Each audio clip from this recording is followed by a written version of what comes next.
Hello everyone, this is Adya Isaria of class 9B and today I am going to tell you about the story of the village Palampur. So first, I would like to thank my principal, Sister Mary Rawat, as well as our economics teacher, Mrs. Seema Kumari, who gave us the golden opportunity to do this wonderful project on the topic, the village of Palampur, which also helped me in doing a lot of research and I came to know about so many new things. I would also like to thank my parents and friends who helped me a lot in finishing this project within the limited time. I am making this project not only for marks but to also increase my knowledge. We'll start with the introduction. Palampur is a hypothetical village where farming is the main activity. Palampur has fairly well developed system of roads, transport, electricity, irrigation, schools and health centers. This makes Palampur an ideal village. That was all about the introduction to the village Palampur. Now we are going to talk about the factors of production in the village. The aim of production is to produce the goods and services that we want. There are four main requirements for the production of goods and services. First is the land. Second is the labor. Third is the capital. And fourth is the enterprise or the human capital. Now I am going to tell you in detail about the factors of production. The first factor of production is land, but this includes any natural resource used to produce goods and services. This includes not just land, but any natural resource. Some common natural resources are water, forests, and minerals, etc. Land resources are the raw materials in the production process. These resources can be renewable such as forest or non-renewable such as oil or natural gas. The income that resource owners earn in return for land resources is called rent. The second factor of production is the labor. Labor is the effort that people contribute to the production of goods and services. Labor resources include the work done by the waiter who brings food to you and also the work of an engineer who has designed something which you use in your daily life. Some production activities require highly educated workers to perform the necessary tasks. Other activities require workers who can do manual work. Each worker is providing the labor necessary for production. The income earned by labor resources is called wages and is the largest source of income for most people. The third factor of production is the physical capital, that is the variety of inputs required at every stage during the production. Physical capital can further be divided into two types, fixed capital and working capital. The first type of physical capital is the fixed capital. The fixed capital is a type of capital which can be used in production over many years. Some examples of fixed capital are tools, machines, and computers. The second type of physical capital is the working capital. The working capital is a type of capital which cannot be used in production for a long period of time. Some examples of working capital are the clay used by the potter can only be used once in production. The yarn used by a weaver can also only be used once.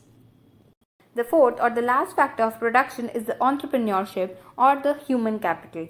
An entrepreneur is a person who combines the other factors of production, that is land, labor and capital together to earn a profit. The most successful entrepreneurs are innovators who find new ways to produce goods and services or who develop new goods and services to bring to the market. Without the entrepreneur combining the land, labor and capital in new ways, many of the innovations that we see around us today would not exist.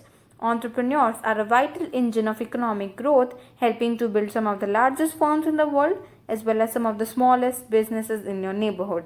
Entrepreneurs thrive in economies where they have the freedom to start businesses and buy resources freely. The payment of entrepreneurship is the profit. Now, we can say that every production activity is organized by combining land, labor, physical capital and human capital together, which are known as the factors of production. This was all about the factors of production, and now we are going to talk about the Green Revolution. The Green Revolution started in 1965 with the first introduction of the high-yielding variety of seeds in the Indian agriculture. This was coupled with better and efficient irrigation and correct use of fertilizers to boost the crop. The end result of the Green Revolution was to make India self-sufficient when it came to food grains. After 1947, India had to rebuild its economy. Over three-quarters of the population depended upon agriculture in some way. But agriculture in India was faced with several problems. Firstly, the productivity of the grains was very low, and India was still monsoon dependent because of the lack of irrigation and other infrastructure. There was also an absence of modern technology in India at that time, and India had previously faced severe famines during the British Raj, who had only promoted cash crops instead of the food crops. The idea of the Green Revolution was to never depend on any other country for food sufficiency. So, in the year 1965, the government, with the help of the Indian geneticist M.S. Swaminathan, known as the father of the Green Revolution, launched the Green Revolution. The movement lasted from 1967 to 1978 and was a great success. Now, we are going to talk about some of the features of the Green Revolution. The introduction of the HYV seeds for the first time in the Indian agriculture. These seeds had more success with the wheat crop and were highly effective in regions that had proper irrigation. So the first stage of the Green Revolution was focused on states with better infra like Punjab and Tamil Nadu.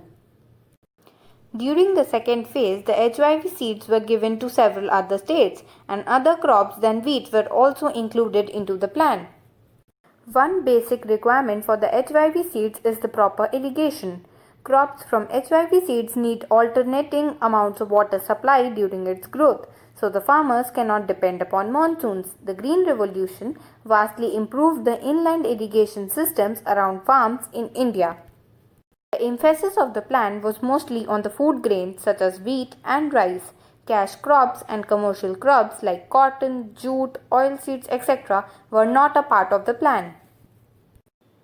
Increased availability and use of fertilizers to enhance the productivity of the farms. Use of pesticides and weedicides to reduce any loss or damage to the crops. And finally, the introduction of technology and machinery like tractors, harvesters, drills, etc. This helped immensely to promote commercial farming in the country. The Green Revolution by and far was a success, but now there was another aspect to it. The government had to ensure that the benefit of the higher productivity was passed on to the general public. If the farmers kept the grains for themselves, then the benefit of the higher productivity would be lost. But thankfully, this did not happen. Due to the high yield and the productivity of the farms, the farmers started selling their produce in the markets. The portion of the produce which is sold by them is known as the market surplus. And so, the higher output caused due to the Green Revolution started benefiting the economy. There was a decline in the prices of the grains and such food products. The common man was able to easily afford to buy them. The government was even able to stock the grains and build a food bank in case of future food shortages. Now, I am going to tell you about the impact of the Green Revolution. Increase in the agricultural production. Food grains in India saw a great rise in output. It was a remarkable increase. The biggest beneficiary of the plan was the wheat grain. Increase in per acre yield. Not only did the Green Revolution increase the total agricultural output, it also increased the per hectare yield. Less dependence upon imports. After the Green Revolution, India was finally on its way to self-sufficiency. There was now enough production for the population and to build a stock in case of emergencies. We did not need to import grains or depend on other countries for our food supply.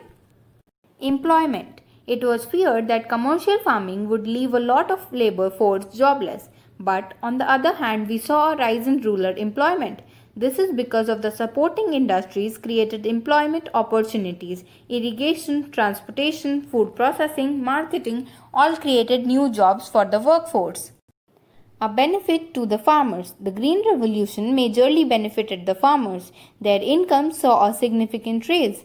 Not only were they surviving but were prospering. It enabled them to shift to commercial farming from only sustenance farming.